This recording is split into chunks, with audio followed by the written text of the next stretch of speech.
Well, welcome to Columbia University. Those of you who are coming from elsewhere, welcome to Earl Hall, our venue, and welcome to this event on America's European ambassadors, diplomacy in tumultuous times. Our event is hosted by the World Leaders Forum and by the Blinken European Institute of Columbia University.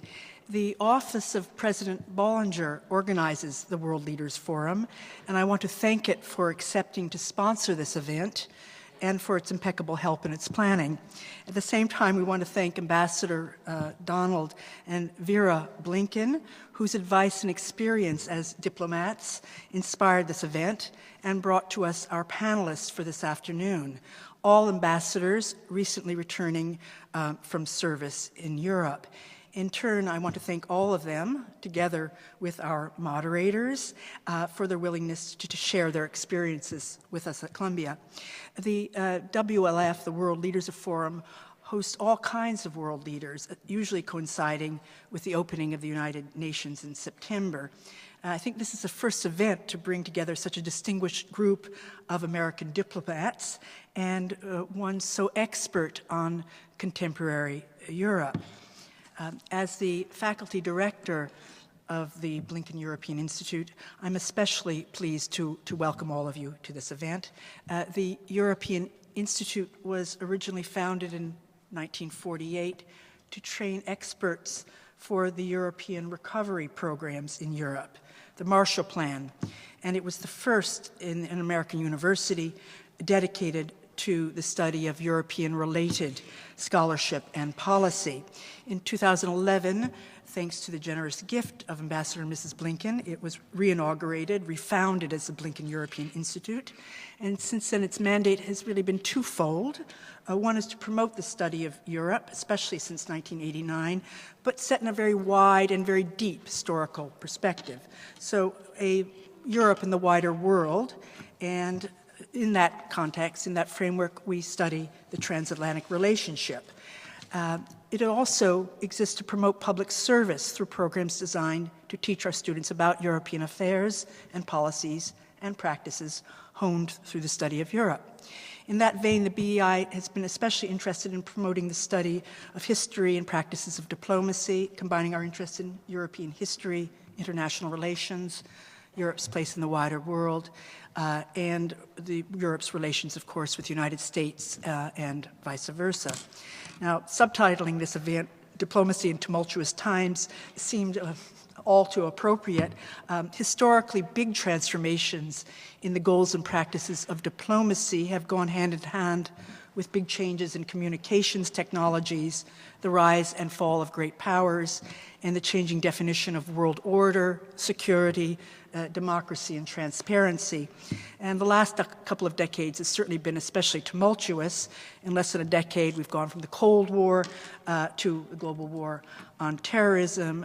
We've seen the rise of the digital media, shifts in the place of the United States in Europe, and the United States foreign policy with respect to Europe. A whole new terminology, soft power, smart power, strategic communication, public diplomacy, many, many white papers about what should be the role of the Department of State, the Pentagon, and to revive uses and so on and so forth in our foreign diplomatic policies. And in Europe, clearly, all the problems attendant on European enlargement and the new agendas which now foreign diplomats have to contend with: climate, security, global economy, public health, and so on. All of this now, and our transatlantic relations with the Europeans. So our ambassadors bring a very special point of view in all of these changes. They've all more or less served between 2009 and 2013, a time which, as you know, overlapped with the beginning of the economic crisis in Europe, with the beginning also of Catherine Ashton's presence as the first foreign minister, in effect, WikiLeaks, NSA surveillance, and more recently the transatlantic trade pacts. I won't mention Libya, Syria, but all of our returning diplomats are going to bring insights to these issues at hand. Let me introduce now our panelists. I'm going to do that in alphabetical order. Laurie Fulton, who is ambassador to the Kingdom of Denmark from 2009 to 2013, and is now a partner in Williams & Connolly. Philip Reeker, a former Deputy Assistant Secretary of State at the Bureau of European and Eurasian Affairs at the U.S. Department of State and former ambassador to Macedonia from 2008 to 2011, and was soon to become the Consul General in Milan. Alan Solomont, who is the U.S. ambassador to Spain from 2009 to 2013, and who is now taking up his position as the Pierre and Pamela Omidar Dean at Jonathan Tisch College of Citizenship and Public Service, at Tufts University. Louis Susman, the former U.S. ambassador to the Court of St. James from 2009 to 2013, who's presently a consultant for BDT Capital Partners, and David Thorne, the former ambassador to Italy and San Marino from 2009 to 2013, who is now senior advisor to the Secretary of State. We're very grateful to them. We're also very grateful to our moderators. I present Frank Wisner, a true dean of Foreign Service, long and luminous service, having joined the State Department at his graduation from college. He's served widely. The only place he hasn't served is in Europe, that is as ambassador to Zambia, Egypt, the Philippines, and India. That before he retired from the Foreign Service in 1997. But since then, he has been very, very active as an envoy, among other, to Egypt, sent by President Obama. And from Columbia, Taylor Owen, who's a research director at Columbia's Tao Center for Digital Journalism, who has been working on research connected to international relations and digital technology, exploring the theoretical and practical impacts of digital technology on the field of international relations. So we're going to unleash them. They have 1 hour amongst themselves, and we're going to open up for another to the public, which will take place by people wanting to ask questions going up to the microphone, and the moderators will manage that. Great. Well, thank you so much.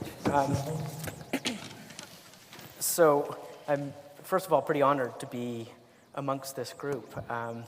But I'm also definitely an interloper. I'm obviously not a former ambassador, and I'm actually not even American. I'm Canadian. So my role in this can be questioned legitimately. What I do work on, though, is how digital technology is changing the international landscape and how it's changing who has power and who's exercising power.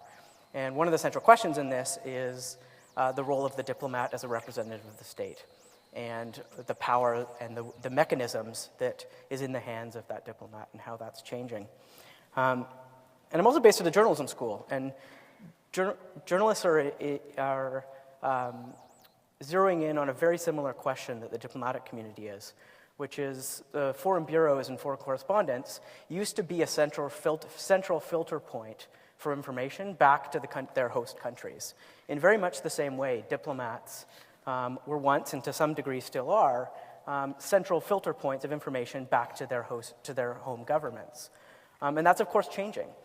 We don't need these central filters necessarily anymore. We have access to any number of information sources about any event that's happening at any given time. So I think some of the questions around the future of journalism are very similar to the future of diplomacy.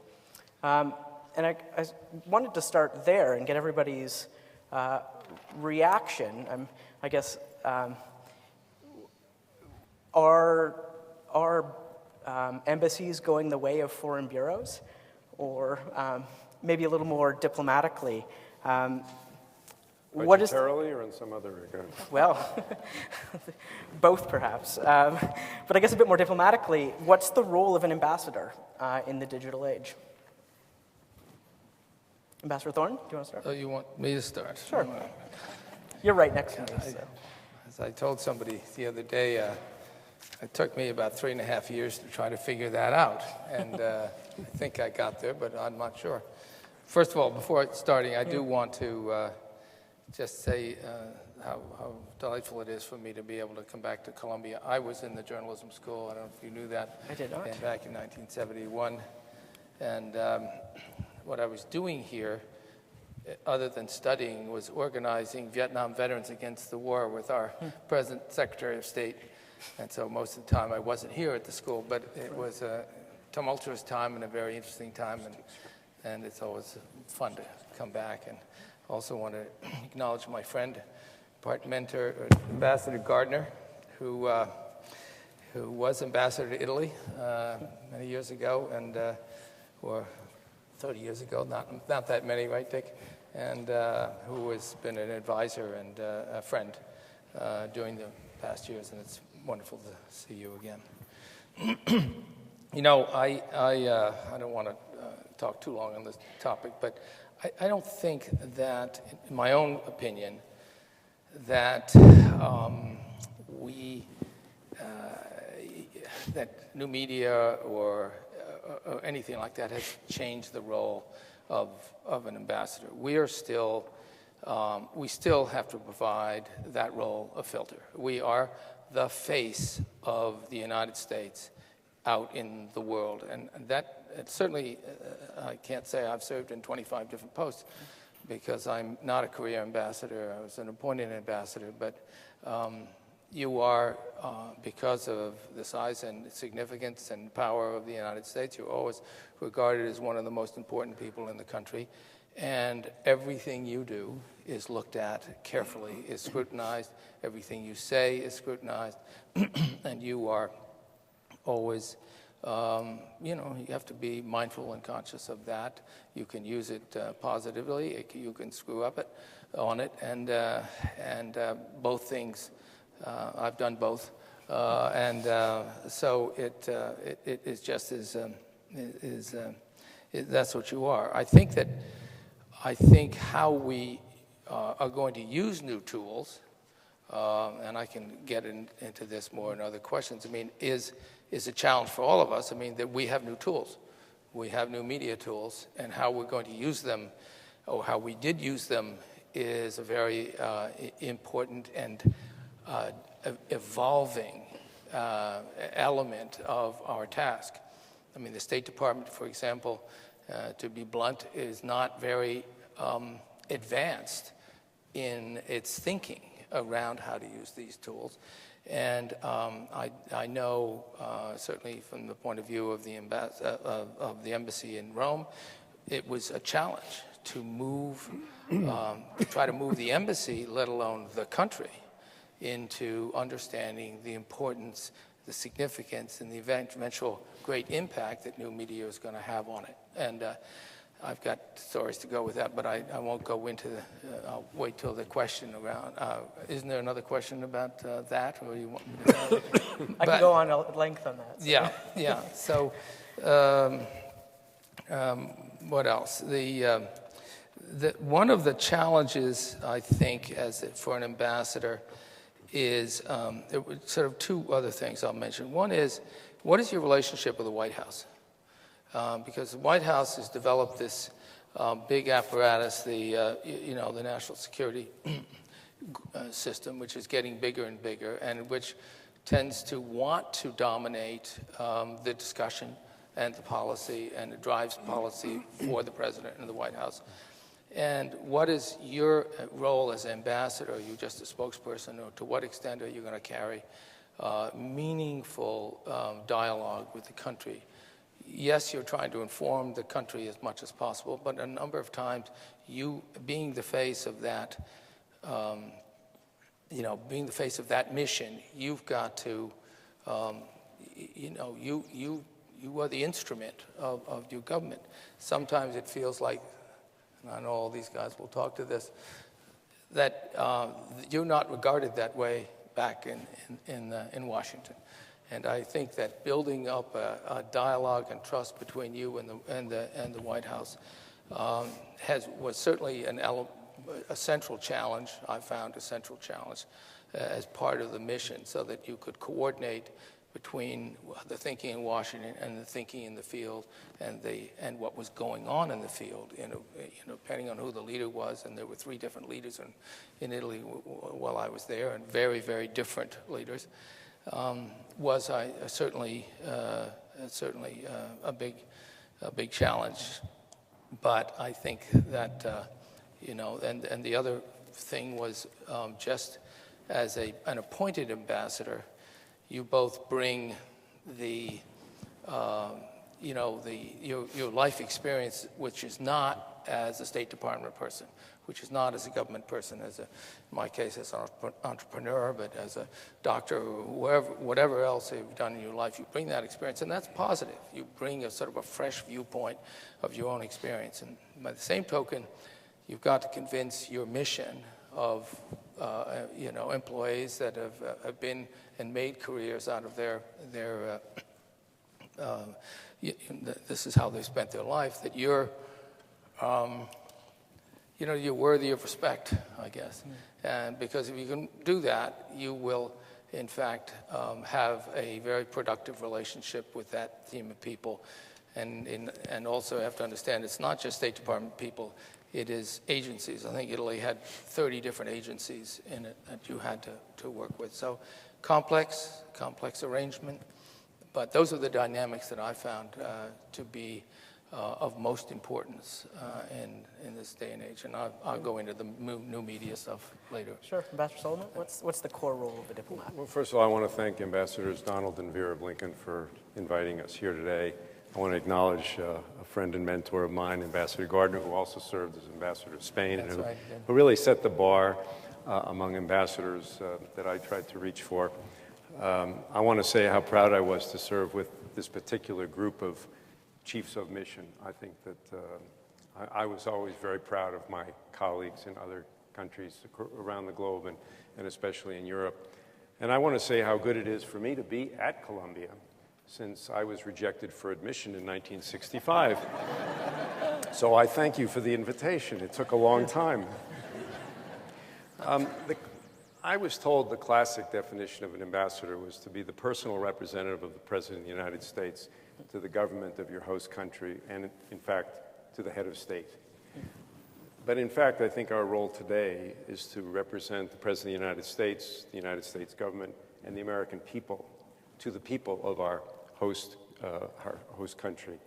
I think our mandate is enormously broader today, although I think some of the tools and the source of carrying out that mandate are consistent. I was impressed by 2 things about the job, and I always had to remind myself it was about the office and not about me, and if I forgot, my wife reminded me. But there are 2 things that come with the role of ambassador: enormous authority over all the federal agencies of the United States government in the host country, and incredible access to government officials, business, the public, what have you. I do think there are 3 developments in the world that are changing the nature of American diplomacy and diplomacy generally, and making it more important. The first is that we no longer face national problems. Every problem the United States faces, or for that matter, Spain faces, are global challenges: transnational terrorism, global warming, nuclear proliferation. And our role is to forge partnerships with both like-minded countries and with countries with whom we have differences in order to tackle these problems together. President Obama used to say, the problems of the world today are too big to be solved by America alone, but no big problem can be solved without America. The second force that I think we're dealing with is the fact that today diplomacy is public, which is why we call it public diplomacy. In order to forge these partnerships, we need to find public support within the body politics in the countries in which we serve. And one of the roles of the ambassador is actually is to explain U.S. foreign policy and to explain our global agenda and to try to point out our common interests. I was struck by the fact that I thought in my role in Spain that I was probably more outspoken on the importance of the mission in Afghanistan than members of the Spanish government. And Spain was a very important and reliable ally in Afghanistan. Certainly, technology has given us a much broader reach, and for that matter, has made information much more readily available. The third dynamic that I wanted to mention is the importance of economics in foreign policy today. Secretary of State Clinton gave a very important speech in October of 2011. I distributed it as widely when I was, and it was a speech she gave here in New York in which she said, "We no longer measure the influence of nations by the size of their armies, but by the size of their economies." And she coined the expression economic statecraft. And because the world has become so interdependent economically, the work that we did monitoring the Eurozone crisis and actually providing Washington with information that was more reliable than they could get in the Financial Times or on the internet or in the Herald Tribune was a key job, I think, that we all had, but also things that we could do in our posts overseas to support the domestic economy and help support Spanish investment in the United States, which creates jobs here, or support American business and to boost American exports. So I happen to believe that and I came in this the same way. I like to call us non-career ambassadors. Some people call us political, but I don't have a political bone in my body. I think the role of ambassadors and embassies has never been more important. And I think one of our tasks is to try to explain to the American people and to our leaders in Congress and thought leaders throughout the country the importance of the work that embassies do today, the important work that not just ambassadors but the whole Foreign Service does. And that is not a message that is getting out adequately. Thanks. Ambassador Fulton. Thank you, and I'm delighted to see so many young people here. And I'm going to try to address some of why I think it's important that there are so many of you here. I don't think there are any previous ambassadors to Denmark here. Am I wrong? You'll hear, I think, from each of us a little difference in our experience being ambassador based upon which country we were ambassador to. And so I think this is a wonderful idea, and I congratulate Don and Vera for coming up with it to have this panoply of countries represented on the panel. I'm a lawyer, so I'm not career Foreign Service either. And I think we bring advantages when we come from the private sector to become an ambassador to a country. And I used to tell the Danes they were lucky that they always got ambassadors from the private sector. What advantages do we bring? We know our country. We have lived in our country, for the most part, our entire lives. We've been a success in whatever our field is, and so we know our country. And so we can, I believe, represent our country very well to the Danes and to Denmark. That was my country. And it's the Kingdom of Denmark. I got not just Denmark, I got Greenland and the Faroe Islands. Fabulous. Fabulous. But let me tell you, the way I saw my role, and it's hard for me to know whether it was different in previous days, but I did read some books written by the first woman who was the head of mission for the United States in Denmark, Ruth Bryan Owens. Her father was William Jennings Bryan. We're talking the 30s. Franklin Roosevelt appointed her. And so I have a little bit of understanding of what her role was, and I think ours is the same in many ways, but different. It's the same because we represent our head of government, in this case President Obama, to the head of government and the head of state in Denmark. They have a queen, that's the head of state. The head of government is their prime minister. I think the role we fill as ambassador there is the same as it always was. We continue to be a very important line of communication between the president and the prime minister, between the White House, between the National Security Staff and the Prime Minister's Office of the National Security Staff of Denmark. That's an important role. It continues to be an important role. I was astounded at the range of issues that I dealt with in Denmark on behalf of the United States.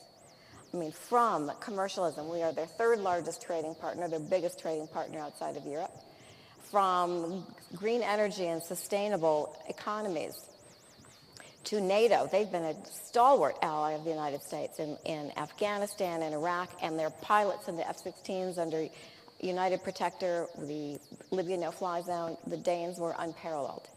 Fabulous. A lot of counterterrorism opportunities I dealt with. In fact, the United States of America rescued a Dane and an American, Jessica and Paul, from the Danish demining group who had been taken hostage by people in Somalia, and they were not pirates because they weren't on the water, but they were on the land. And so there were many opportunities that I dealt with. It was amazing. And that's a very important channel of communication, to be able to have the kind of access that I think that Ambassador Thorne was talking about, to know the right people to call in Denmark, the right people to be talking to in Washington, and the right people to be talking to in Denmark, whether it's the middle of the night, whenever it is. That's an important function that we continue to play, and social media has very little part of that. That said, I felt like the most important thing I did was public diplomacy. I was not only the top diplomat, I was the top advocate for the United States of America and Denmark. And social media gave me the opportunity to take that more directly to Danish people. I also have Danish relatives. I've been there before, so I traveled around the country a lot. But I believe that the Danes are such good partners for us and have been. We need them to be good partners for us 20 years from now. So I took every opportunity I could to be with the young Danes, immigrant Danes, traditional Danes, but young Danes, so that I could answer whatever questions they had, familiarize them with the United States of America. The culture is easy. Danes know American culture. They listen to our music, they watch our movies, they all speak fluent English. Danish films win Academy Awards. I mean, the culture comes easily between those two countries. But it's the sort of connection between the people that I think will make them key allies for us 20 years from now. So all of you sitting out here, I think you're important in that. So thanks for being here. Pastor Susman? Well, I reiterate what my many thanks to the Blinkens and to the World Forum and to Columbia. It's always fun for us to do this type of thing. I've been particularly close, Philip, excuse me if I exclude you for a moment. The three people on my right, we were not only close friends in campaigns, but we were close friends as ambassadors. I'm really proud to serve with them.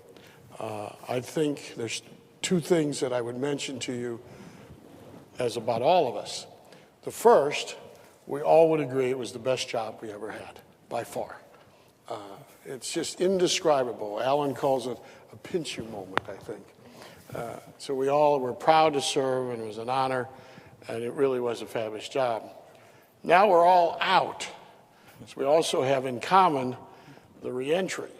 And I always say that the thing you know you've reentered is when the first day you leave your house and you get in the back seat of your car and it doesn't move. And so you know you're back to reality. Being the ambassador to the Court of St. James, to me, was an incredible honor. From John Quincy Adams, 5 of them went on to become president. The list was almost intimidating. It was intimidating. And when you go there, at least I was asked by many people, including the president, what was the biggest surprise? The biggest surprise was the substance of the job. You are really in it. If I was in the embassy today through the intelligence agencies, I would know I got the same intelligence briefing the president got a couple days a week. I know everything that's going on in Syria. I know everything that's going on in Egypt. It's just a fantastic moment of substance that you're dealing with. I would suggest to you that there's just one point on the social media I'd make, and then I'd like to get back to the ambassadors. There's good and there's bad. The good was for me when we had the volcanic ash problem and thousands of people were stranded in England. Ran out of money, ran out of medicine. They didn't know what to do, how to get home. And we communicated to them through the internet. And that was the only way we could reach that many people that fast and help them out. The bad is when we all went through WikiLeaks. That was an ability to hack in, to report on things that were embarrassing and some important, some not. And we're going to face more of that. Snowden was with the NSA, but WikiLeaks caused us problems because what ambassadors do is we report what's happening in the country, in the meetings we have, whether they're important, they're embarrassing, they're humorous, whatever it is. You report it. And we were thrown naked, at least in my country, and I know in my fellow ambassador's country. And that was a real challenge, and I think we're going to see more of that with the social media world. I had an embassy that was very attuned to all of this. The Twitters weren't all mine, to be honest with you. And but we Twittered a lot, and we had a big following. The one thing you got to remember, very, very strong, you're the ambassador of the United States of America, and everybody wants a piece of you. I can't tell you in England how the anticipation was who was going to be the ambassador. Italy, Spain, Denmark, same thing. And when you went there, you were not only the representative of the country, in reality, you were an expected celebrity that was supposed to solve miracles. We didn't solve miracles, but I think at least my fellow ambassadors did a great job. Being an ambassador, I would tell you that in England, for me, I dealt with every single substantive issue you could think of. From the Eurozone crisis in Brussels, which I know David and Alan in particular were with me. We all went to Afghanistan. We were dealing with the issues of what NATO would look like in the future, how much we could afford to spend. We could go through every single foreign policy issue you could have. And they all want to know what America thinks, and you're the person that has to tell them. And I found that was exhilarating, stimulating, and a little frightening at times, because you are there, and everybody's looking at you, and they're all looking at the United States. There's some fun moments when you get a phone call at 3:30 in the morning. It scares the hell out of you, but they want you to go call 10 Downing Street to let them know we killed Osama bin Laden. Those are moments that you just can never forget. But I have to tell you, I think I've had a great career in law, politics, baseball, you name it. This is the best job in the world, and if you can get it to the young people out there, grab it. Ambassador Reeker? Thanks. Well, it's really an honor to join this esteemed panel. I am a career diplomat. I've been in the Foreign Service for about 21 years. I, too, want to thank Donald and Vera Blinken because really they are part of the inspiration that has kept me in the Foreign Service. I had the great fortune of working for Ambassador and Mrs. Blinken during my first assignment in Budapest, Hungary, back in the 1990s, before social media had taken over and some of these other things. And it was the leadership that they showed at our mission that truly inspired me to continue on, and the Foreign Service has continued to give me interesting jobs, opportunities to serve with colleagues. And I must add here that I am actually a big fan of the non-career appointments. I think it gives to the Foreign Service, it gives to our diplomacy some new perspectives. Having an ambassador who has a direct connection to the White House is terrific in accomplishing your goals, brings in new ideas from the private sector, shakes things up a little bit. I think it's a very good mix that we've found overall in our Foreign Service and appointment of ambassadors around the world universally, which gets to the point that you raised at the beginning. Do we still need embassies? I believe absolutely. And the role of the ambassador, as someone's already said, is, I think, more important than ever in this world to help sift through the cacophony of information, the overload, the rumors, the conspiracies, and be able to communicate to your interlocutors, your government, your head of state and head of government, as well as publicly, what U.S. positions and views really are. The ambassador is still the personal representative of the President of the United States, and that means something in these countries. I also have a distinction of serving as ambassador in a very small country, Macedonia, 2 million people, a country that aspires to join its European partners in Euro-Atlantic institutions like the EU, and NATO, which is still transitioning from the breakup of Yugoslavia, from communism to a free market, still dealing with issues like the rule of law, high unemployment, and other challenges. And in a country like that, the U.S. ambassador has an enormously high profile and role. I often break it down into four C words. First of all, CEO, Chief Executive Officer of what can be a very large operation. Even in a small country like Macedonia, over 300 employees, including our security personnel at the U.S. Embassy in Skopje. Again, from agencies spread across the government dealing with all kinds of issues, aid and assistance, the defense attache's operation, which means you are representing the commander-in-chief of the United States and a key ally in issues often of war and alliances, coalition building. The other C word we've already heard here is communication. And Richard Holbrooke, the late great diplomat, once told me, I had the opportunity to work with him in the Balkans. He said, an ambassador's job should be 80% public diplomacy.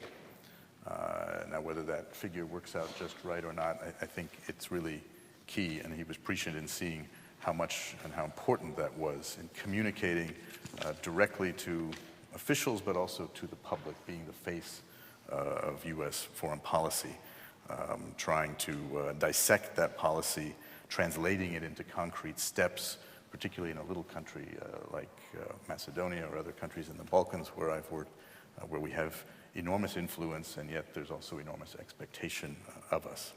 So the next C word would be conduit. You are the person who is dealing with a president or a prime minister, other ministers. In some of these small places, they're not getting the phone calls. President Obama may speak with the prime minister on Downing Street. They're going to call Ambassador Susman at 3 in the morning to tell him about Osama bin Laden. They're not calling me in Skopje with that. I have to see it in the cable traffic the next day, or more likely in my internet email and Twitter accounts when I wake up. So there is a different context in that. And the fourth C, I would say, it's already come up here, is celebrity. I think this has probably become more so as the role of an ambassador has been exposed more in this mass communication age. In a small country like Macedonia, the crowds that would greet me, the sort of interest in everything I did every day. I could not step out of my house without somebody commenting on whether I had the dog, was my wife with me. Heaven forbid I would be meeting with a woman, not my wife, in public, but that could make the press the next day. Who was that mysterious blonde? And fortunately, I have a wife who's also in the Foreign Service who was very understanding of these things. So I think the role of an ambassador continues to be extremely important because of the relationships that you can develop. And I'm sure my colleagues in major countries of great strategic importance to the United States had the same experience I had. You can develop a relationship and be able to communicate the views of the president, the policies of the United States through all of the cacophony that accompanies, particularly these days with the internet, and say, this is really what we mean. This is how we view this. And to do that, you have to be able to develop personal relationships. You have to be able to develop a level of trust, which allows you to disagree at times, but continue to understand why you disagree and how you work together. Constant engagement really also summarizes the role of the ambassador. One last thing I would mention is the importance of the ambassador reporting back to Washington on how things are seen and perceived in any particular country. We often talk about we're communicating U.S. positions, but we also have to help Washington policymakers and even American publics understand how things are perceived in a particular country. We misjudge, I think, intentions of countries sometimes by superimposing American ideals of what those countries' interests are, instead of how they see their interests, and even ultimately how leaders with their personal agendas may diverge from what those countries' interests are. And it's the ambassador who's able to make that call and inform Washington to then adjust our policies as appropriate to accomplish U.S. goals and priorities. Thanks. So I think we want to open up the conversation a little bit more widely and away from this structure. And I know Ambassador Wisner wants to drill in a bit on the ambassador's perspectives on Europe, since they were all based there. One thing I would like to dive in a bit further on the technology role, though, is something you, Ambassador Susman, laid out clearly, I think, which is this pro and con, the sort of negatives and positives of new technology, and particularly the internet. And I think the same technology that allows for far more effective public diplomacy and far more distributed information flows also allows for data to be collected about people and for something like a Snowden leak to happen, to be distributed. So can we use that as a case study maybe? All of you are based in Europe.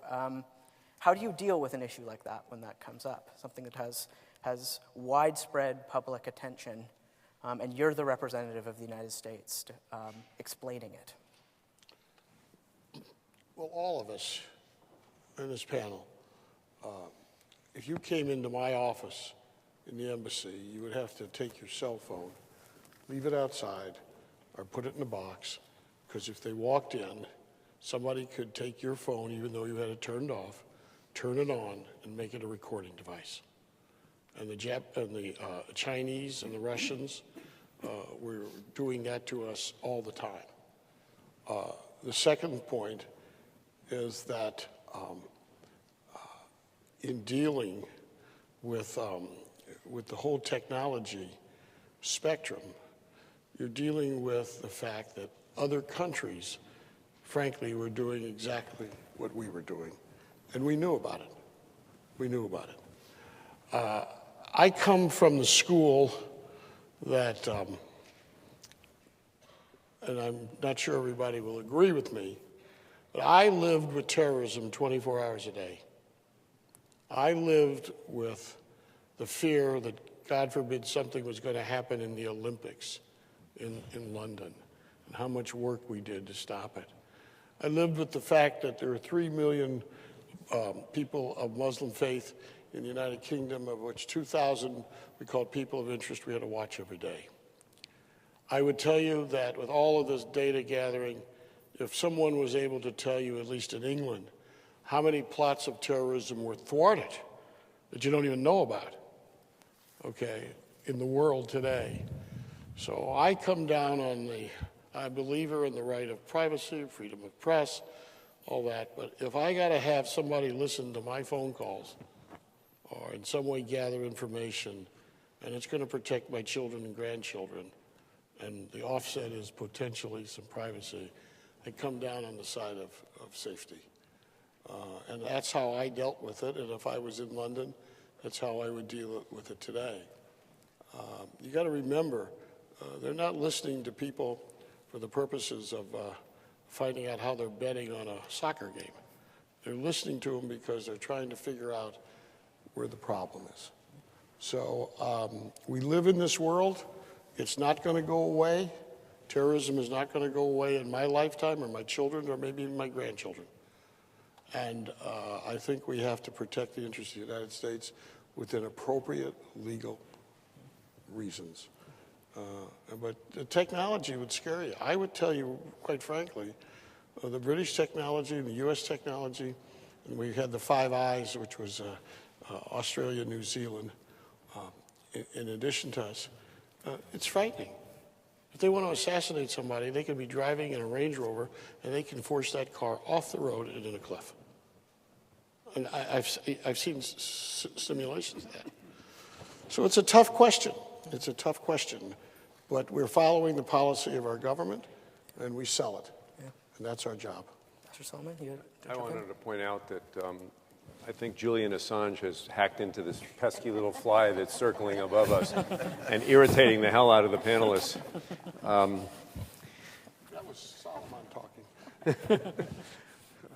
I had the good fortune of leaving post before the Snowden business erupted, and one of the first things that happened to my successor is he was hauled in front of the foreign minister so that the Spanish could give him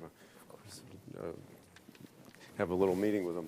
And, but first of all, let's not forget the extent to which our modern technology has contributed to the risks that we face today. And so, I mean, that's just a reality. But I think that one of the most important ways of dealing with all of these issues is to communicate. And actually, it's something I think Americans are more instinctively good at, certainly compared to my colleagues in the Spanish government, for example. Communicating with the body politic and the public is not, I think it's fair to say, a strength of Spain's. Well, I'm not a diplomat anymore, so I can say whatever I want. Clearly. It's not a strength of some of the political leaders in Spain, and so sometimes their reaction, I sort of alluded to with respect to Afghanistan, is to not address these issues. I thought the most important thing that I could do and that the embassy could do was to talk about these issues, to try to help people understand our common interests. I mean, there was a specific security threat. There was a specific security threat that was a threat right around the time of the London Olympics.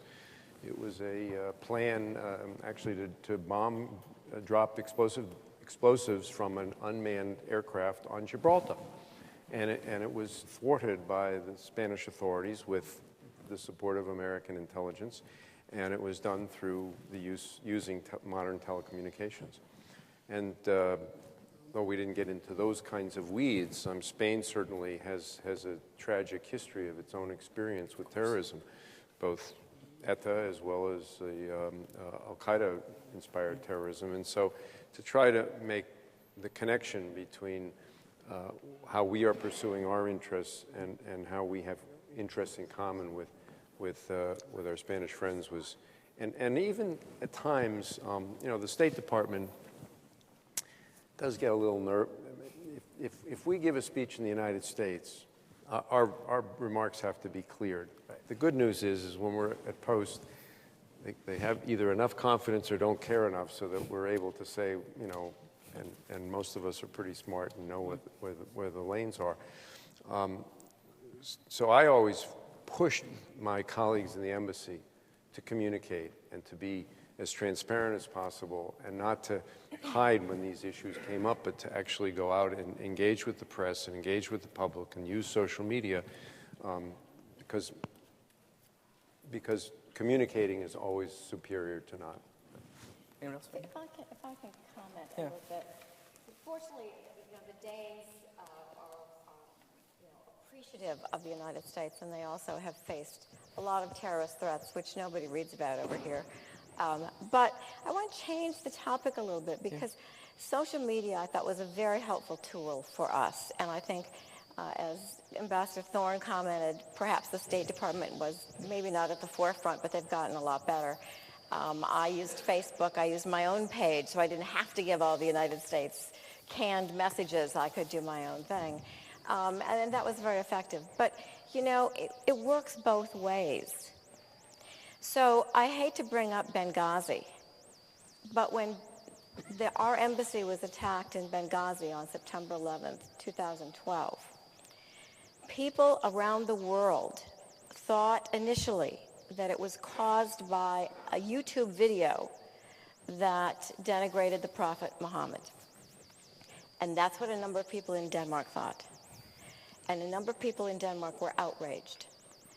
Despite all 3 years of various terrorist attempts in Denmark, this was the first time that it was directed at us. And fortunately, it was all peaceful, you know, protests and whatever, and I did spoke to the press, I spoke to everybody, I spoke every chance I got about how important it is to understand in our countries, it's not just freedom of press. There's no censorship. The government's not out there producing everything that's on YouTube. That is known to most traditional Danes, but it's unknown to some other cultures, including some of the cultures that are moving into Europe. So all of a sudden, you know, it's sort of like social media isn't just a tool we use. It's a tool everybody uses. And we have to understand that and be ready to deal with that. And yes, we had WikiLeaks. That was difficult. We have Snowden. But it's an everyday occurrence. It's not just us using social media. It's everybody. And I think that that is something that not just the ambassador, but the entire embassy and the entire diplomatic community needs to be aware of. Ambassador Thorne, you want to jump in? Good. Well, you know, I, as much as anyone else, suffered from the WikiLeaks problem. I was on the front page of the newspaper for a week and had Silvio Berlusconi very angry at me, and I think I came pretty close to actually being thrown out of the country. But maybe, well, I won't say anymore. But it was a tough moment, you know, and the interesting thing was most of my Italian interlocutors used to say, God, you ought to hear what we say about you. So it was, you know, I think most of the people knew what was happening, but it was in my case, it was a very public moment because there was a vote of confidence going on, and it almost derailed Mr. Berlusconi from his position, and in fact, which eventually he got derailed from a year later. But it was, the fact that it didn't, and he stayed in office, almost meant that I didn't. You know, one of the things I tried to, I'm a great believer in new media. I mean, it's here with us. We got to deal with it. And if you think it's changed a lot now, wait 5 years from now. The acceleration of data gathering, I always quote this, is that, you know, in the last 2 years, we've collected more data than we have in the whole of human history. 2 years, it's going to double. And 2 years from now, 2 years beyond that, it's going to double again. We are living in a new world of technology and of the influence and impact of technology that we're all going to deal with. And a lot of countries are dealing with it a different way. You know, we have the greatest innovators in the world in Silicon Valley, and our government actually needs to catch up on how we, you know, how we're going to use this stuff. I often said, and the Snowden thing came out, I said, you have to understand, to my European colleagues, Italian colleagues, you have to understand, and again, understand the context. Europeans in general, but Italians in particular, are fixated on privacy. We live in a much more transparent society. We're used to sharing data. We are, you know, it's something that we do, and we have a quote-unquote open society. Italy is not like that. They don't think that, you know, they think they have a right to privacy, even though they are a country that wiretap more people than any other country in the world. So they've got 65,000 wiretaps that they do compared to the 6,500 that we do, and we're 5 times as big, just as a point of view. They also were a country that adopted the use of Facebook almost as fast as any other country in the world. So it's kind of a mixed bag on how this stuff is going to be used. But I used to say, you know, your and all our ideas of privacy are changed forever. We are not going to live in the same private world you thought you used to live in, sure, unless you want to go live in a cave. It's and then throw your cell phone out and turn your phone and any other communication device. Other than that, this data is going to be shared, like it or not. We just have to, and we should take a lead role to invent the rules around how we're going to deal with the new technology. And God knows what the technology is going to be in 5 years from now. That means we don't invent the rules today. We're going to have to invent the rules every year. And hopefully we'll take the lead in doing that. The other thing I just want to mention is that, and it's something I was very involved in Italy, is it's not just about communications and terrorism and everything else. You know, 40% of the growth in this country over the last 20 years has come from new technology businesses. And I really pushed hard in Italy for the adoption and the paying attention to the digital economy and its role as an avenue of growth for Italy. And I know I sat in a lot of meetings with older Italians, and I would talk about the digital economy, and I'd just get blank stares. But what happened is that we in the embassy created something called the Digital Economy Forum, where we invited young American entrepreneurs to meet with young Italian entrepreneurs, and it stimulated a debate and activity and thinking around this, so much so that the Italian-American Chamber of Commerce picked it up as a cause, and then it actually got on the national agenda, and now it is one of the three elements of Prime Minister Letta's growth agenda, that the attention to and pushing of the digital economy.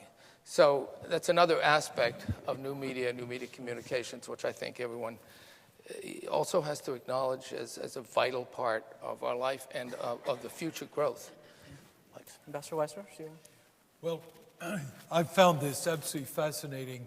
Donald and Vera, I hope you're pleased with your handiwork this afternoon, but we all owe you both a particular word of thanks for not only making this forum available to so many of the Columbia community, but in addition for your commitment to concentrating thinking and study on the question of Europe and America's relationships with Europe.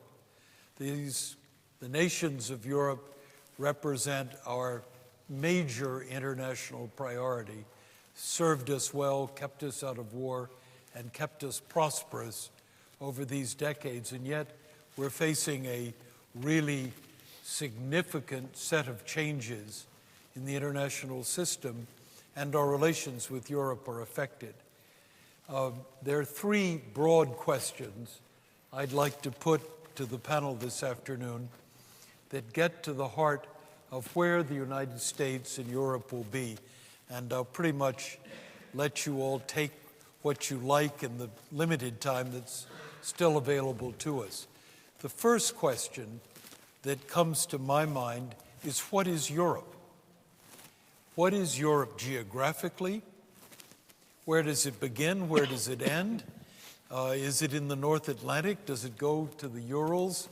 Does it cover boat people coming out of North Africa? What is Europe? But what is Europe functionally? Barroso the other day commented, Europe needs to be bigger about the big things and smaller about the small things.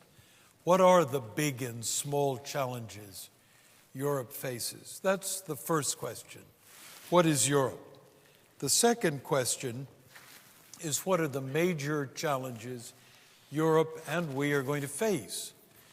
Climate, economy. What did you, in your experiences, decide were the priority of challenges Europeans will face and we will face along with them? And the third question flows naturally from the second, and that is America's priorities in our relationship with Europe. What should we have at the top of the agenda? How should we pursue it? Each of you brought to these three questions your own reflections on the national experience and on the way you advocated American views and positions. So let me start out, Ambassador Susskind, if you wouldn't mind, take a shot at what is Europe, and see if you can give us a definition we can all walk away with. Got any easy questions? Let me suggest to you that from my viewpoint in London, as I saw it, nothing other than the constant foreign policy issues of the Middle East or Afghanistan, Pakistan, we go on, was so much thought concentrated in Europe, about Europe. Europe's going through a very interesting time. The key element right now in Europe is the EU.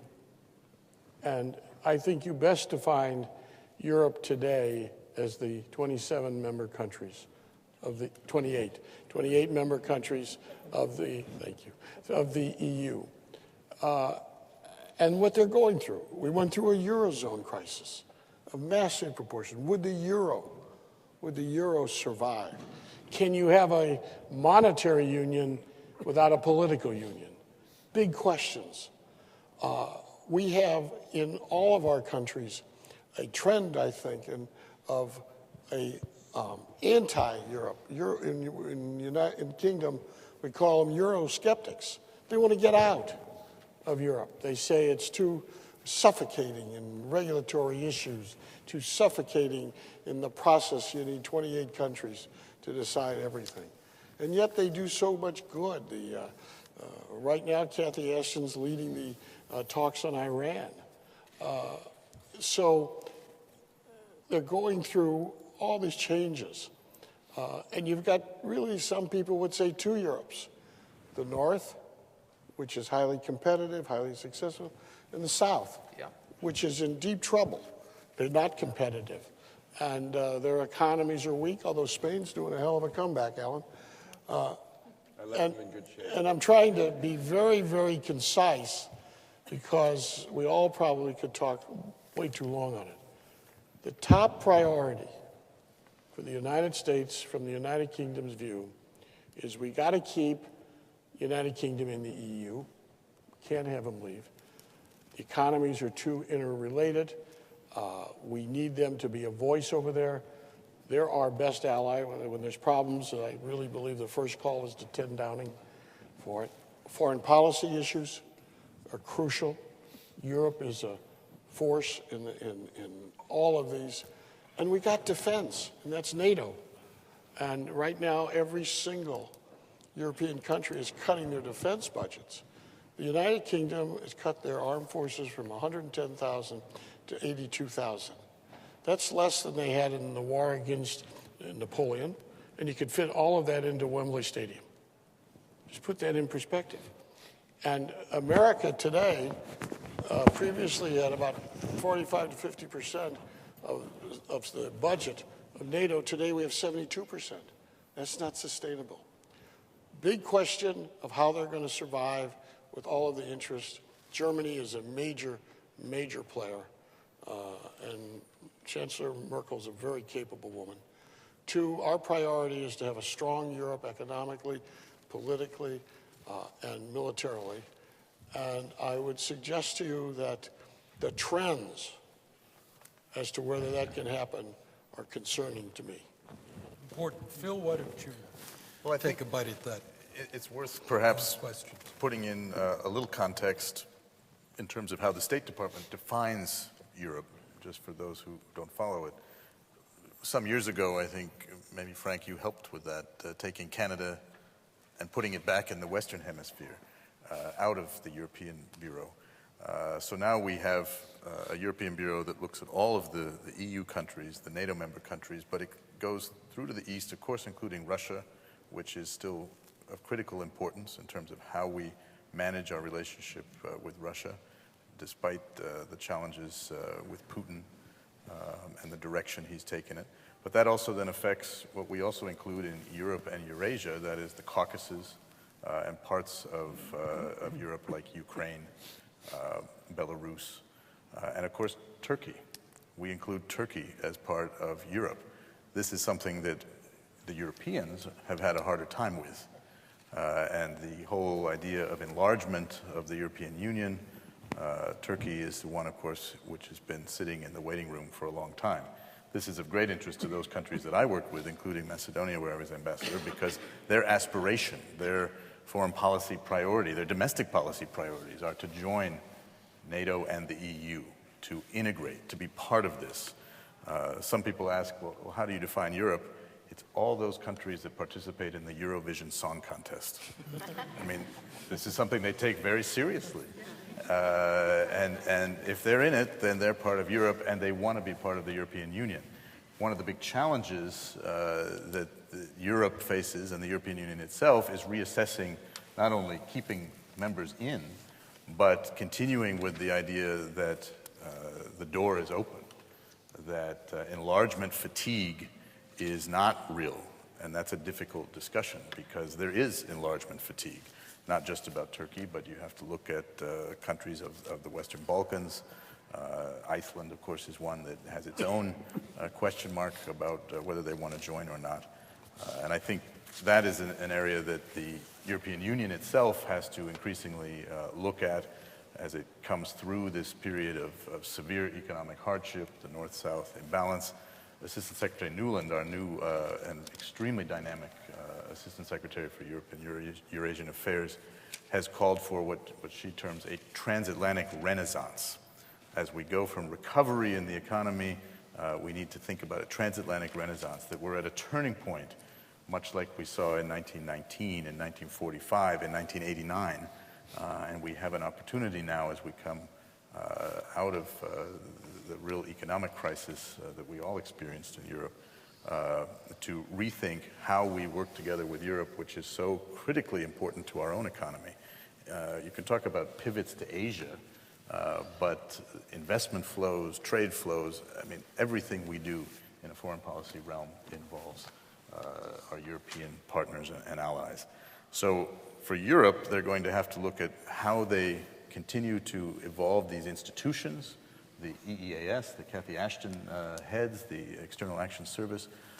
Again, what they've done in just a few short years of its creation, with her leadership helping to bring an agreement between Serbia and Kosovo, the Iran talks, the Middle East process.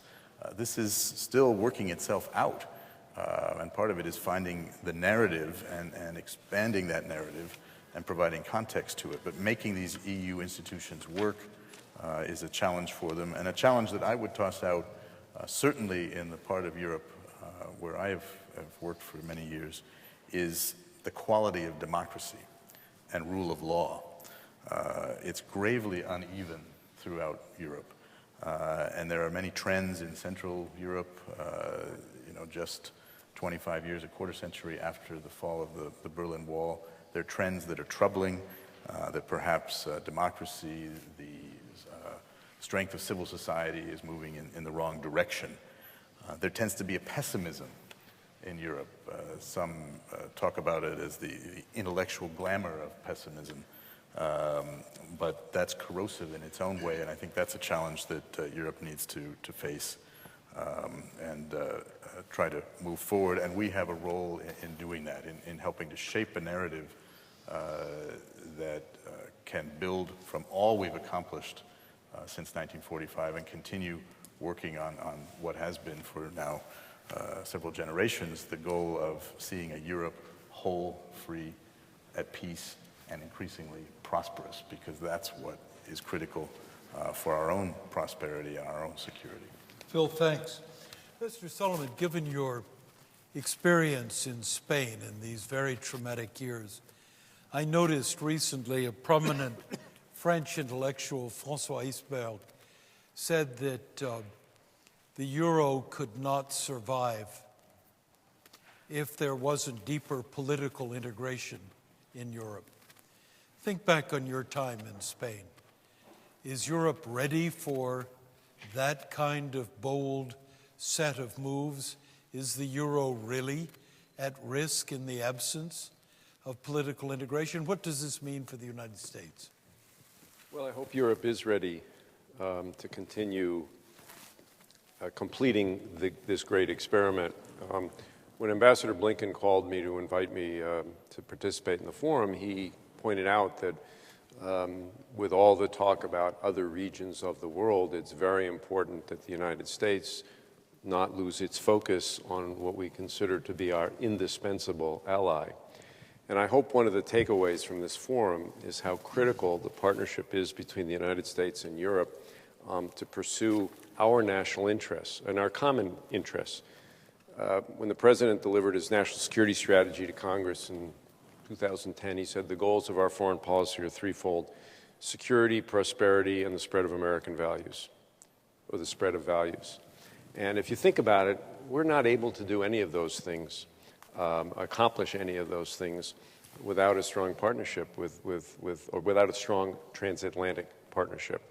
But Europe has some huge problems, challenges it has to deal with.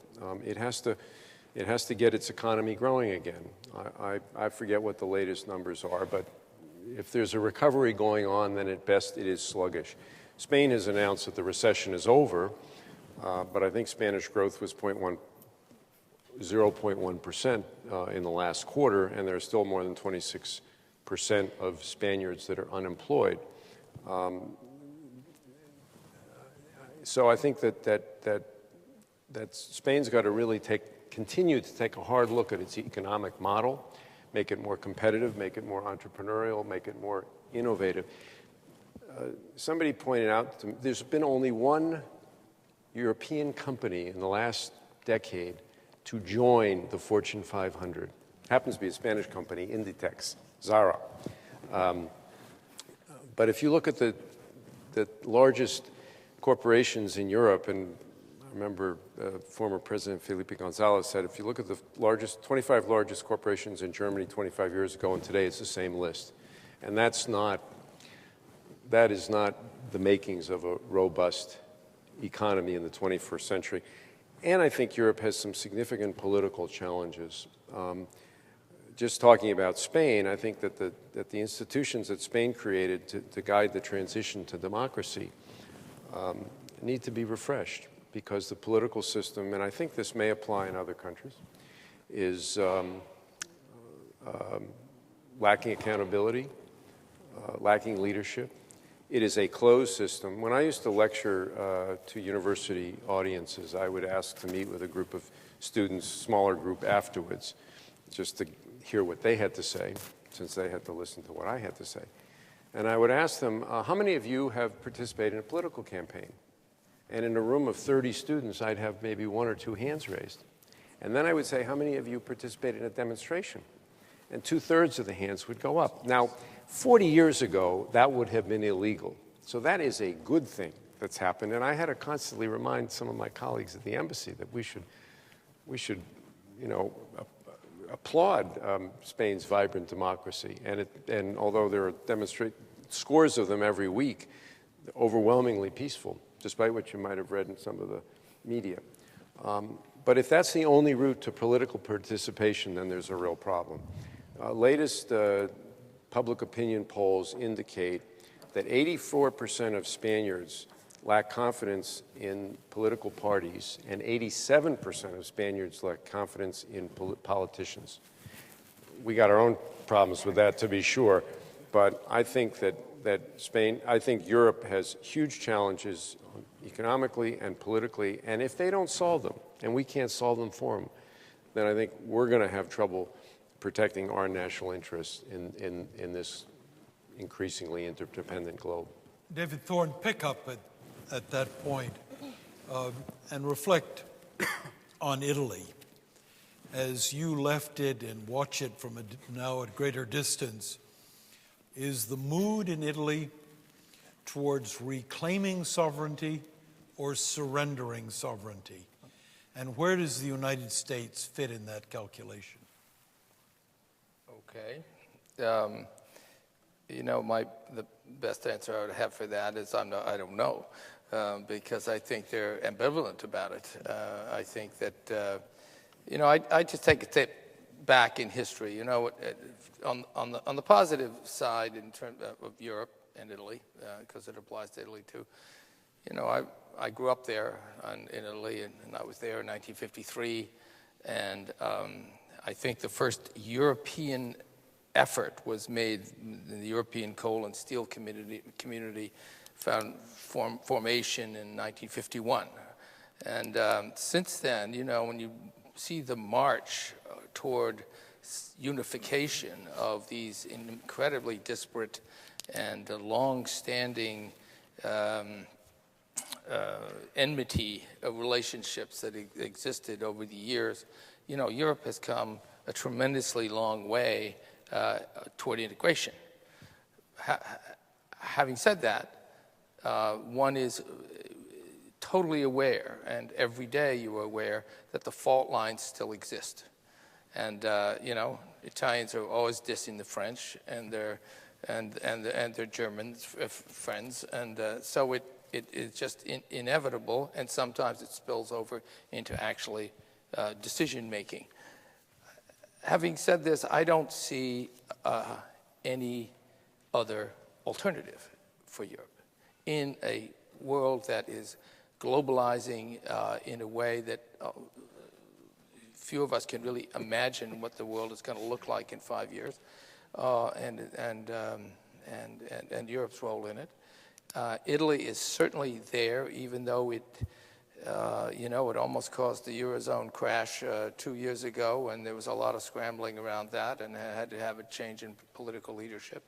Italy is still, probably got one of the weakest or sickest economies that is still sinking. This last quarter was the 9th straight quarter of economic decline in a row. They believe that they're beginning to make some progress, but it's yet to be seen. I think that there's too much focus on austerity and too little focus on growth, and I think Europe's got to change that model. Fundamentally, they don't get it yet, but they're beginning to get it, I think. And Italy itself, what does it mean to America? Well, it's a kind of quite a complicated question, because, one of the biggest efforts of this administration right now is TTIP. Yes. We that's a trade, free trade agreement that we're working on very hard. Believe we'll get done. NSA Snowden has not helped. It's caused, upset, but I still think this will push forward. It is very important for both of us. I believe it's more important for Europe than it is for us in the end, for the U.S., but it's very important for the U.S. This is our largest trading partner, and we've got to get this done and make this happen, regardless of the need for more European integration, more banking union, all those kinds of things that they're struggling with and trying to get done. I don't see that there's an alternative. I think TTIP will help that. So Europe, of course, is also, and it hasn't been mentioned here, and certainly it applies to Italy, is it has become a very strategic, geostrategic country in a way that it wasn't before. I mean, while the threat was still always from the Soviet Union, it was in Northern Europe. But now it is the Mediterranean and North Africa and the Middle East. And Italy is, militarily, is the most geostrategic important place. The Libyan war changed that. There's a policy now in government that the new normal is that we have to strengthen the South and strengthen using our bases in Italy. So, just using Italy as an example, regardless of what's going on economically, that's very important militarily, security, and also for NATO. There's NATO bases down there and stuff like that. So those are all parts of the answer. Ms. Fulton, there's just enough time to have one more question, and I'm going to pick on you. Coming as you did from service in a country for which the United States has no better friend, no more constant ally than the Danes. They've just been terrific. We've rarely had differences from them. If you were sitting today with the Prime Minister of Denmark and you said, I'm going back home, what do you want me to tell Americans are the most important things for this country to concentrate on as you plan your relations with Europe? What would he tell you? She, you're right. and she's a friend of mine, Prime Minister Helle Thorning-Schmidt, and she was elected, her government was elected while I was there. And this is a great question, actually, because, the Danes are not part of the Eurozone. They don't participate in the Euro. They have other opt-outs from the EU. They happen to have the EU rotating presidency while I was there. They want to be hand in glove with the United States. They're fabulous partners. But, I know full well what she would say to me. She would say, you go back and you tell Washington, she means the president, you go back and you tell Washington that we are getting our stuff together here in Europe because the Danes see progress. They see progress in the European financial stabilization mechanisms. They see some progress politically. You know, in 2014, not only do we have midterm elections, the Europeans have European parliamentary elections. And not many more Europeans will vote in that than will vote in our midterm elections, probably. But she will say, we're starting to get our stuff in order here. You got to get your domestic agenda in order. She would say that kind of nicely, but she means it, I think. And I think she also would say, you know, we need to work together.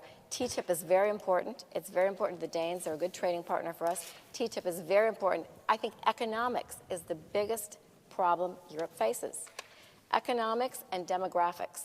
The demographics in Europe, particularly in the northern countries, the Scandinavians have a slightly higher birth rate, but in Germany, for example, you know, the demographics are such that the population is aging and they're not replacing it with a young workforce.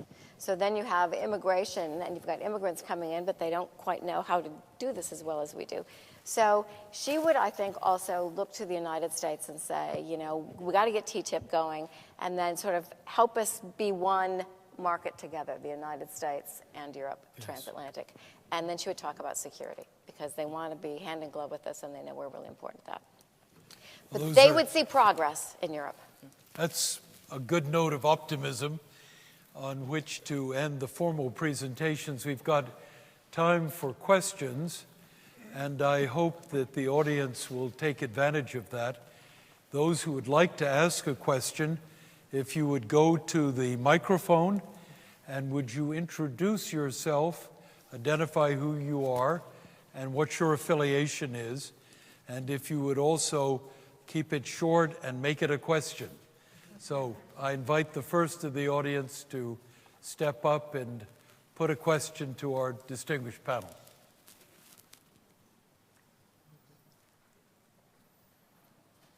Thank you.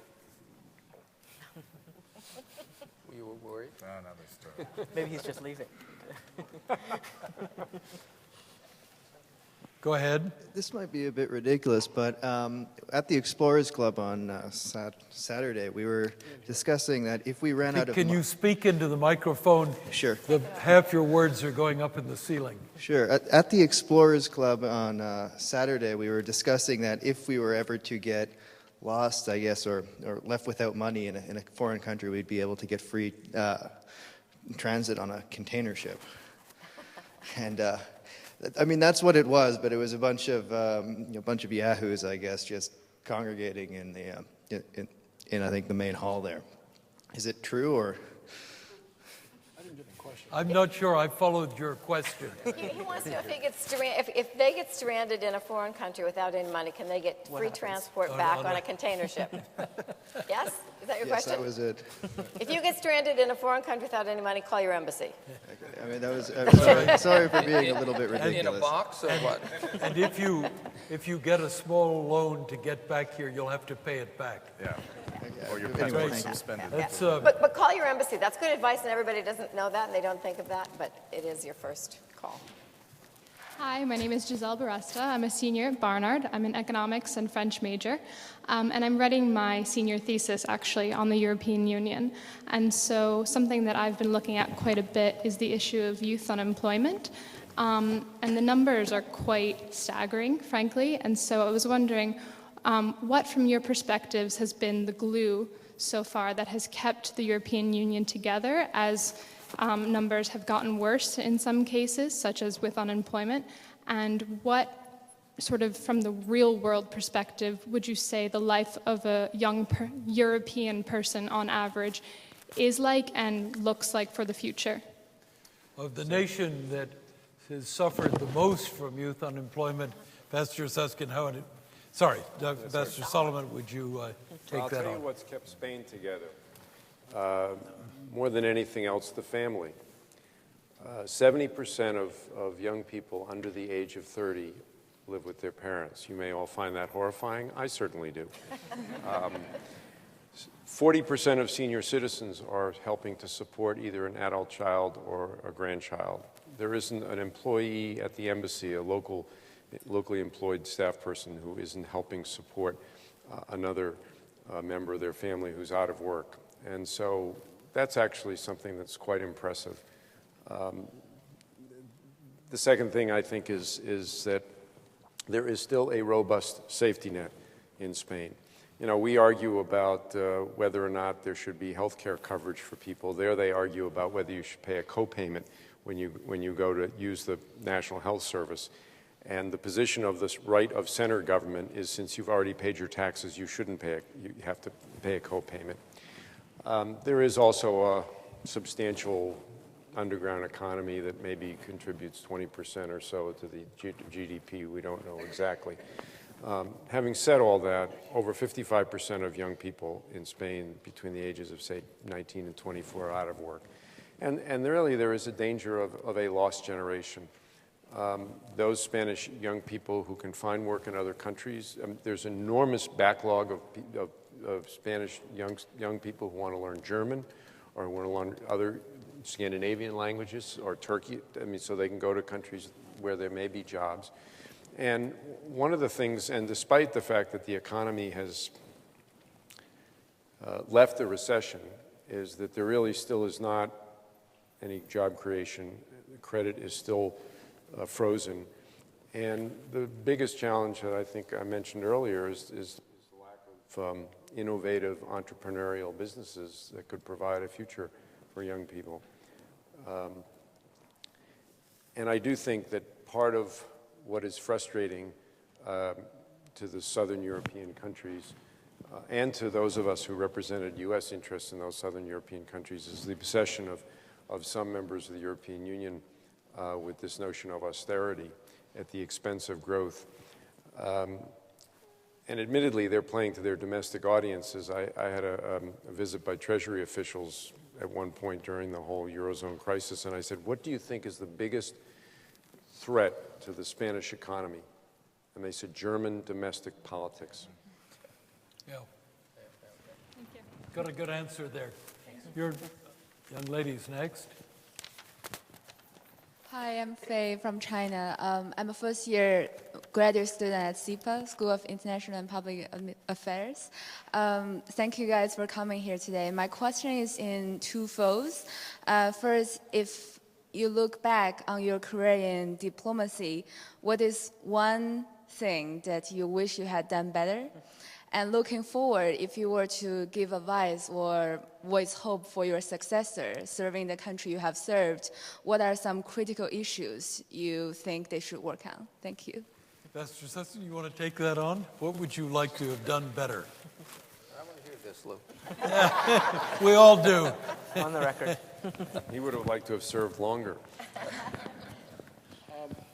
You know, you look back and you always think, did I say the right answer at the right time? Did I emphasize enough? But I think the one thing that was my single biggest disappointment that I wish I could have done better was I made it a priority to reach out to the Muslim world. My message was simple. America was not against Islam. We were against people that wanted to hurt us.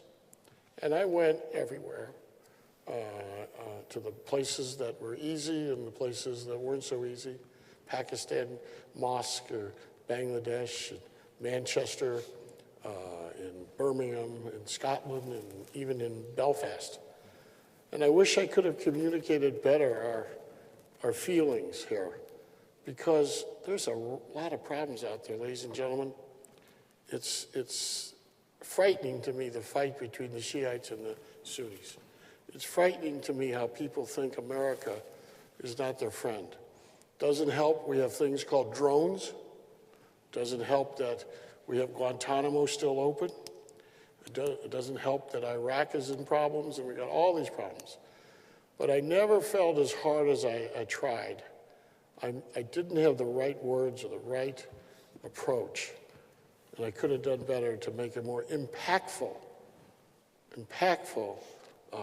moment to let them know that we're all in this together and there's a way we got to work it out and to have communications and dialogue. Very, very, very difficult. My wife and I were in Birmingham. We had an outreach group of 30 young people, And one of them said, you know, these drones are great. You killed this terrible Taliban leader.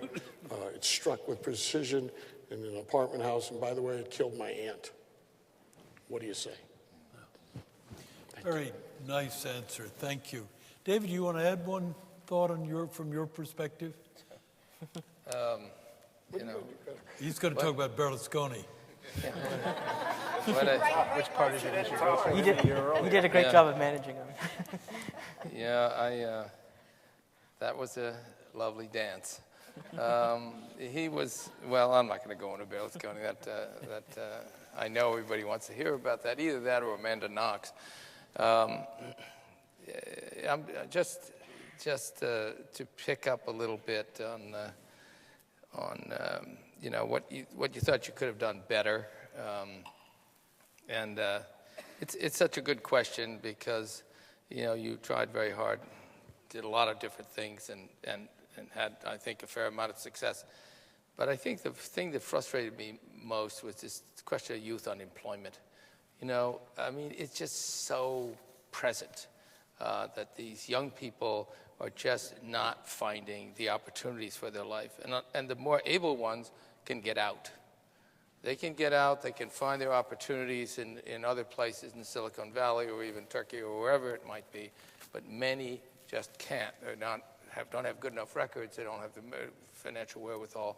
And they're you know, we are in danger of a lost generation. And in Italy, you know, you have this, you know, have this gerontocracy that dominates the dialogue and dominates and controls the businesses and controls the politics. And they don't get it. They don't get that these young people are the future of their country, and they've got to be given a chance. I got into trouble because I went to a high school and I said just that. And I said, you know, and then I made a comment about the new 5-star movement that had just come up, and suddenly I was, you know, changing politics in Italy and stuff like that. But it was, I wish that I'd actually been more outspoken on, you got to listen to these people, you got to give them a chance, you got to change your schools so that they're more prepared for what is happening. And the only good news about it is that, you know, 89 or 88-year-old Giorgio Napolitano, our mutual friend, you know, was president of the country, picked a 48-year-old prime minister. And that is changing the dynamic in Italy right now. It is giving a sense that there might be an opportunity for young people out there. Okay. Could we have the next question? Hello. My name is Gino Saggi. I'm actually a recent graduate of Georgetown University, and I'm here now studying educational development. My question is about culture.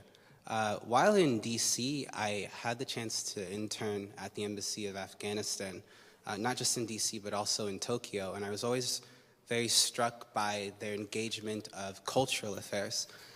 So much so that I'm curious, as representatives of the United States in Europe, what was your engagement of cultural affairs like, and was there any overlap with your other duties? Frank has asked me to respond to your question, and my response might be a little bit different with Denmark. My embassy did not have a cultural affairs officer. But there's so much communication between Denmark and the United States that goes on its own. The movie directors, the film industry, the musicians, there's so many, you know, American musicians playing in Denmark and vice versa, that a lot of the cultural work we did from the embassy was really to reach out to youth. And it was to do sort of fun things, you know, maybe, you know, street basketball, or go to the youth centers and, you know, take some of our basketball stars, and working with some of the Islam and Muslim community to sports and skateboarding and, you know, sort of almost street culture, I guess. In London, we had an immense cultural section. We really worked hard at it, and my wife led a very ambitious program that was successful, of taking American art, which we are collectors, and bringing in people all over the United Kingdom to learn about American art and to understand it. We're lucky, we had the New York Symphony and the New York Ballet, and if they came, we tried to have them go out to high schools as well. We had an NBA game, we had an NFL game. We did the same thing with Farmer Stars. And what we're trying to export, that's really the key thing on the culture. We're trying to export the idea that America is a multi-faced, multi-ethnic world and society, and it's in the arts, it's in music, it's in sports, it's in everything, and we tried to export it. We had James Earl Jones, we had, I can't even think of, we had the Harlem Quartet, and it went on, and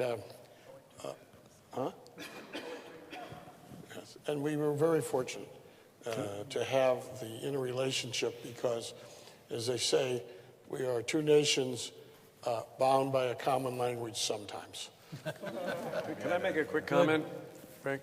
I just want, when Bruce Springsteen came to Spain to play 5 different cities, my wife and I went to 2 of the concerts, and we considered that a great contribution. But on a more serious note, you know, we are celebrating the 500th anniversary this year of the arrival of the first European explorer to what is today the United States, Ponce de Leon. And what we tried to do was to draw connections between the deep cultural ties between the United States and Spain. There are more Americans who speak Spanish than there are people in Spain. And there is you know, I grew up in Boston. We heard that American history started with the Pilgrims, and it wasn't until I got to Madrid that I learned that I missed a couple of centuries. And so that was one of the key focuses of ours. Good for you. I would just add what may be of interest, we used a lot in Macedonia was something called the Ambassador's Fund for Cultural Preservation. A lot of countries don't realize that we have an appreciation for these things, and particularly in a little country that sometimes gets its resource allocation a bit skewed according to domestic political concerns. We gave grants, some of them small, $10,000 for a project, but some of them larger, over $500,000, to preserve some remarkable cultural objects, excavations, archaeological things, Byzantine churches and irreplaceable frescoes. And this earned us a huge amount of goodwill among the people who saw their own government not putting funding towards these kinds of things, and the U.S., through the ambassador and this fund, stepping up to do this. And it's something we do actually all around the world. Can you imagine any other country that does that? It's just terrific. Nice question. Go ahead. Next gentleman. Hello, my name is Cody. I study the Middle East, actually, here at Columbia at School of General Studies. So please forgive this somewhat predictable question. But right now, with our negotiations with Iran, I feel like we're seeing a lot of pressure from our relationship with other countries, specifically in this case Israel and Saudi Arabia and things like that. But my question is, how does our relationship with Europe affect, whether it detracts or adds to our attempt to engage other regions of the world? Obviously, my interest is mainly in the Middle East, but there's other regions outside of Europe. And how does our relationship with Europe affect what we're trying to do in these other regions? Pastor Susman. Good question. Pastor Susman, would you like to take a crack at that? The Middle East, the United States, our relations with Europe and ability to pursue policies in a really vital region. Well, in the United Kingdom, I cannot think of one single foreign policy objective that we weren't lockstep with the United States. I think you take that over to the EU, it's pretty much the same. Not a heck of a lot of difference. There's probably some issues in foreign policy that have nuances. But when you go beyond that in Europe to Turkey, for an example, when you go to other countries, they have different approaches. You know, the world is made up of so many crises today. We've got the crisis in Syria, which is a humanitarian tragedy. We have the crisis in Egypt, 80 million people. If we don't get that right, we don't get anything right. We have the problems in the Israeli-Palestinian crisis. We got problems in whether it's Somalia, Libya, all over. But I would say that the work that everyone tries to do in Europe with the United States to be on the same page is pretty good. I really don't, maybe my fellow ambassadors know of any particular issue, but we're pretty much on the same page. Not a particular issue, but I want to say that Catherine Ashton became the High Representative representing the EU, almost like a foreign minister for the EU, while we were in our posts. And I saw that make a huge difference. And I also had visits from Secretary Clinton at least 3 times, and I know what a close working relationship she had with Catherine Ashton. I know that Senator Kerry is carrying that tradition on. It's very helpful for us to have not 28 scattered allied partners, but sort of one good, coherent partner that can work with us, whether it's Iran sanctions or whether it's trying to help with Middle East peace talks, whether it's trying to get chemical weapons out of Syria. I think it's made a huge difference when they created that position of High Representative for the EU. David, do you want to add a word on the previous 2 answers? Yeah, I mean, we count on Europe supporting our policies. And it's not always a given, I would say. There are variations, for example, the NSA thing is not helping. Whether it's going to change substantively any of our relationships, I believe it won't. But there are instances of regarding the Palestinians where there's been some differences with France. There has been, there's, and in terms of some of the NATO missions, there's been more or less participation. So it's constant work, I think, to create and hold alignment. But certainly from our point of view, that alignment is a vital concern, so that we, especially now in the Middle East, we counted on on the sanctions program in Iran to bring us to the point that we are today, and we had to insist on and work with our European allies to make sure that they held that line, right down to the much detail possibly could be. And it wasn't always easy. It was a struggle at times.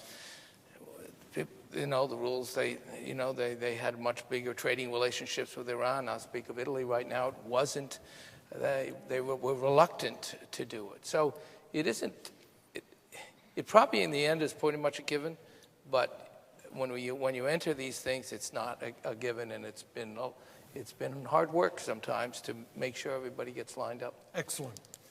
Next question, gentleman in the plaid shirt. Hi there, my name is Anton Fredrickson. I am a Swedish-Chinese-Canadian in the dual BA program between Sciences Po and Columbia. Only in America.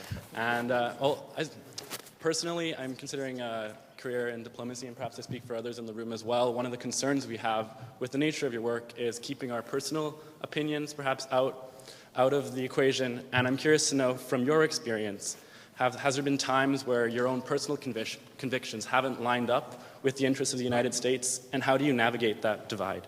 Terrific question. Good. Let's why don't you start, Mr. Solomon, then Phil, why don't you add a word? Our job is to execute and carry out American foreign policy. It is not to create it or make it. And I think and I've admired many career foreign service officers. In fact, the current Assistant Secretary of State for Europe served as Secretary Clinton's chief spokesperson, served as Vice President Cheney's chief foreign policy advisor, and is now Secretary Kerry's Assistant Secretary for Europe. And we are serving our country. We are serving a specific government at a specific moment that was elected by the electorate. And I think we all feel a great honor in being able to represent the American people and represent the President of the United States. And many people have asked the question, and I have to say that There might be times when I wish our government had done some things differently. There may be some times when I wish our government hadn't screwed up in certain respects. But I would say, and I'm going to guess that my colleagues agree, that the honor and privilege of serving our country in the capacity of United States ambassador far outweighed any concern about dissonance in terms of views. But I would just say, if you're thinking about the Foreign Service, it's a great career, it's a great service to a country, and I would encourage you. I'm going to ask Phil, who comes from the career service of years of straddling or dealing with this issue. How do you come at it? I mean, it's certainly something that you do face from the very beginning of your career, is the need to be able to balance personal views, but also take politics out of it. And I think that's what may make certainly our diplomacy often unique. In the Balkans, for instance, my interlocutors at the highest levels of government could not believe that I had been appointed by President Bush as ambassador and continued on for almost 3 full years with President Obama. I was a spokesman at the State Department, and I started doing that with Madeleine Albright. I was her deputy spokesman, and then I stayed for 3 years with Colin Powell. And that took a little adjustment. There were a couple of weeks at the beginning of the new administration where questions would be asked, and I would say, I'm going to have to get back to you about that to find out if indeed there was a difference. But I do think it's also important on a personal level to be able to engage with people and help them understand the differing views that may include sometimes your own personal views, although as an ambassador you have to be really careful in the context which you phrase those. And they respect you for that the United States is a country where differing views can be tolerated. In parts of Europe where there is increasing fear about expressing differing views, this rollback in some of the democracy quotient and the suppression of civil society. And I think we have to continue to stand for that, and that's certainly a priority within the State Department, to stress the fact that there are differing views, they get expressed, we have systems that come up with policies, compromise is not a bad word, and then this is what we're doing until we may change our minds. Could the gentleman in black sweater come forward? Good evening, and thank you very much for being with us this evening. My name is Mark Seaman. I'm a Master of International Affairs candidate at SIPA here at Columbia. And my question is, can public diplomacy, specifically social media, be useful in repairing our relationship with foreign publics in the wake of scandals like WikiLeaks and wiretapping? Ms. Fulton, would you like to respond? You know, I see social media as a valuable tool. It's a way for us to reach more citizens in our countries. And it's a way for us to get our message, whatever it is, out more broadly to the people, not just through the press, where it sometimes gets filtered, or just directly to the government. But as I said before, everybody's using social media. And so that's just something we have to be aware of, and we just have to be aware that we're, able to also watch what other people are saying about us. But social media is here to stay. And so I think we ought to figure out ways to embrace it and use it as effectively as we can. And I do think it's effective. I think it's effective in countries like Denmark. I suspect it's also effective in countries that are more third world, Middle East kinds of countries, North Africa. Sometimes the press when it's controlled and not fully independent. The social media still is a new opportunity. Excellent. We still have a couple of questions left and time's running short. Madam. Hi, my name is Margie. I'm a senior at Barnard, Dance and Human Rights double major. Recently, I had the opportunity to take a class on comparative foreign policies of the U.S. and Europe in New Zealand. And a lot of our discussion was on the issues of cohesion within the European Union, and with the addition of more and more countries, how that issue is being magnified. And I guess my question is, within your experience and as an objective party, how do you see that issue being resolved or dealt with, specifically in regards to the economic situation and security policies? That's good. Very good question. The question, if I follow it, is the tensions that are resulting inside of Europe from the expansion of Europe, new nations coming in. How do the core nations of the EU manage their economic and security interests of these new arrivals? How do they keep things in balance? I'm going to start with the UK perspective. I have to tell you, you've got to look at it realistic. The reason Turkey is not in the EU is because Germany and France didn't want immigrants. And that was the main reason. Great economy, etc. So there's a lot of people that think that there's countries like Turkey should be in the EU. And there's a lot of people who think that there's countries in the EU that shouldn't be there. There was a real issue on Greece. Should Greece have been in the EU? Should they have stayed in the EU? And you have to accept the fact that it's very, very difficult to take 28 countries, and they all have their own national interests. They have their own views of society. You have a Northern Europe and a Southern Europe, which in my view are as different as possible. So I think the criteria to get into the EU today is going to be tougher. And I think at some point there's a possibility, because of their lack of structural reforms, that countries may not be involved. So it's not easy. And just remember one thing. How do you create a monetary union where people can look at stress banks when you don't have a political union, when you don't have a Federal Reserve, you don't have one national budget? So I would tell you that I think the EU is crucial to stay in existence. I think it's crucial it must reform. It must fight the anti-EU parties that are developing in many countries. Finland is an example, as well as the UK. But it's got to stay together. But boy, does it have challenges. Good. Thank you. Lady? Hi, my name is Jessica Swanson. I'm a freshman in Columbia College and a possible poli-sci major. I'm wondering, for those of you from the private sector, when, why, how did ambassador become an aspiration for you, and how did you make the transition? I didn't get that. From the private sector. Good. How did you make the transition? There's a smile on your face. Go ahead. Well, we all got here on account of our good looks. Those of us who came from the private sector, who are non-career, have also been active in the political arena and have an abiding belief in the value and importance of political engagement.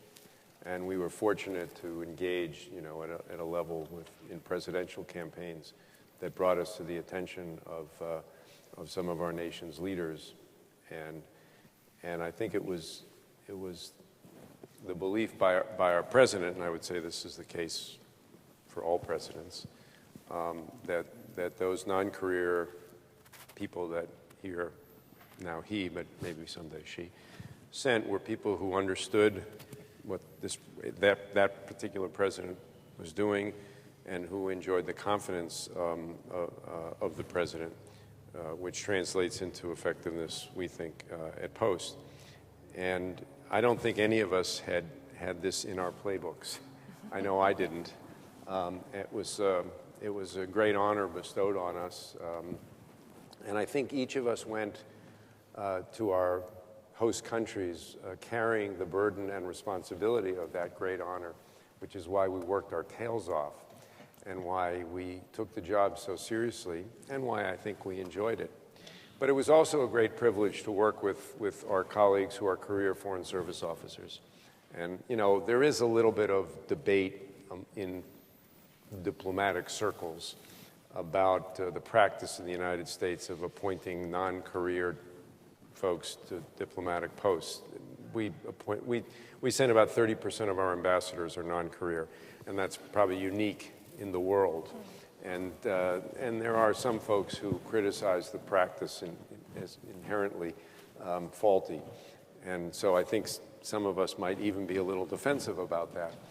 But the fact is that we have an outstanding cadre of people who made the career choice to represent our foreign policy and our diplomacy overseas.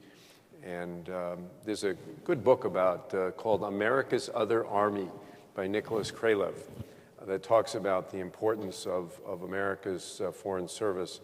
And I would say that if anybody's thinking of an exciting career and they don't mind moving every 3 years, but they want to see the world and they want to do something really important on behalf of their country, then I would encourage you to take the Foreign Service exam.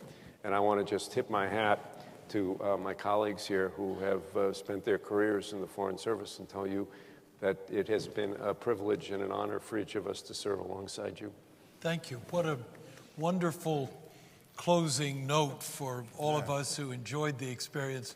Phil, I know you and I express our appreciation, and I share, by the way, your own view that the service in its representation abroad is enriched with the talents that we are fortunate enough to draw on from across this country.